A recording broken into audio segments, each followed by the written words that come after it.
आगामी पावसाळ्याच्या पार्श्वभूमीवरती शहरातील आपत्कालीन व्यवस्थेची तयारी अधिक सक्षम करण्यासाठी महापौर शर्मिला पिंपोळकर यांनी महानगरपालिकेच्या आपत्कालीन कक्षाला भेट देत संपूर्ण यंत्रणेचा आढावा घेतला।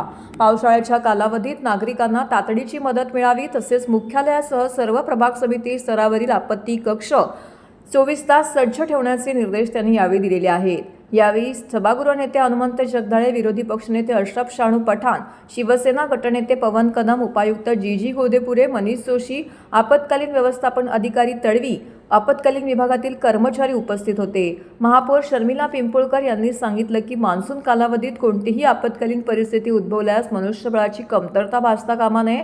शहरातील कोणत्याही भागातून मदतीचा संदेश प्राप्त होता संपूर्ण यंत्रणा तात्काळ घटनास्थळी पोहोचेल यासाठी योग्य नियोजन करण्यात यावे। तसेच आपत्कालीन कक्षात येणाऱ्या प्रत्येक कॉलची व्यवस्थित नोंद ठेवण्यात यावी।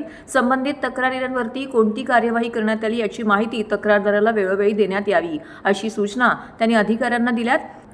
यासाठी आवश्यक असलेली सर्व यंत्रसामुग्री अद्ययावत ठेवण्याचे आदेश प्रशासनाला देण्यात आलेले आहेत। प्राप्त झालेल्या तक्रारींचे पूर्णपणे निवारण होईपर्यंत त्या वाचा सातत्याने आढावा घेण्यात यावा असंही त्यांनी स्पष्ट केलंय। पावसाळ्यात विविध विभागांमध्ये समन्वय राखणे अत्यंत महत्त्वाचं असल्याचं नमूद करत महावितरण आणि पोलीस विभागाचे समन्वयक आपत्कालीन कक्षात उपलब्ध ठेवण्याबाबत नियोजन करण्यात सांगण्यात आलेलं आहे। तसेच आपत्कालीन विभागातील कर्मचाऱ्यांमध्येही परस्पर समन्वय आवश्यक असल्यास त्यांनी अधोरेखित केले।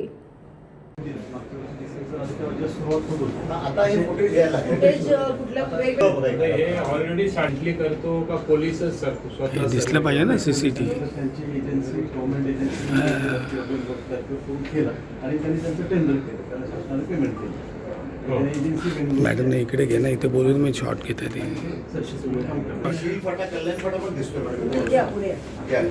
शिवफाटा कल्याण फाटा आणि आपण त्यांच्याशी देखील बोलतो एसीचे तर त्याच्या अलर्ट देखील प्रोव्हिजन करतात। जरी कुठे काही टॅक्स झाला तुम्ही पाणी साठवतो पुढे झाड पडतो तर तुम्हाला शक्य नाही होणार। त्याचा अलर्ट आला आपल्याला तर इमिजिएटली कळलं पाणी सापडत आपण काय करू।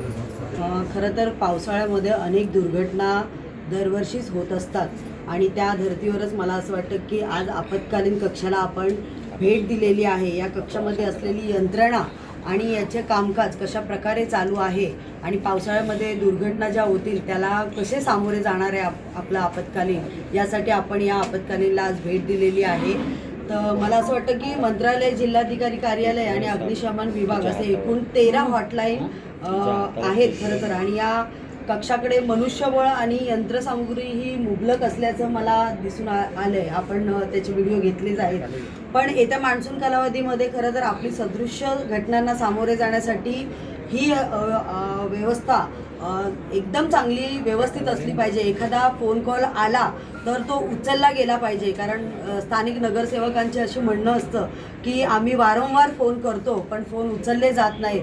तर ही सगळी व्यवस्था कशी काय आहे बघण्यासाठी आणि आपत्कालीनला चे अधिकारी जे आहेत त्यांना आपण या सूचना आज दिल्या आहेत की जी घटना ज्या प्रभागामध्ये होईल तर त्या तिथल्या स्थानिक नगरसेवकांचे फोन होतात, कधी नागरिकांचे फोन येतात, तर ते फोन उचलले गेले पाहिजेत किंवा एखादा नगरसेवक त्यासाठी पाठपुरावा करत असेल तर त्या तत्काळ त्या घटनेवर आपण हजर राहिले गेले पाहिजेत।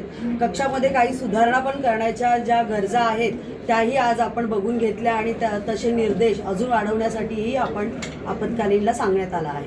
विषयी नुकतंच या ठिकाणी सन्माननीय उपायुक्त गोदापुरे साहेबांनी या ठिकाणी स्पष्ट केलेलं आहे की महाराष्ट्र शासनाच्या वतीने म्हणजे गृह विभागाच्या वतीने ठाणे शहरामध्ये 6,500 त्या ठिकाणी CCTV गृह म्हणजे पोलिसांच्या मार्फत या ठिकाणी बसवले जाणार आहे।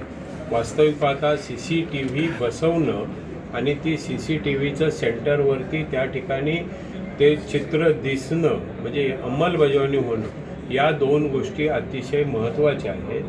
खास करून फॉरेस्ट विभाग असेल, जो फॉरेस्ट विभागाला लागून झोपडपट्टी आहे त्या ठिकाणी वेगवेगळ्या प्रकारची नशा करून त्या ठिकाणी नागरिकांना निश्चित प्रकारे त्रास होतो, त्याकरिता त्या ठिकाणी CCTV बसवले जातात। पण ते CCTV जर दिसत नसतील तर पुढची कार्यवाही पोलिसांच्या मार्फत होत नाही।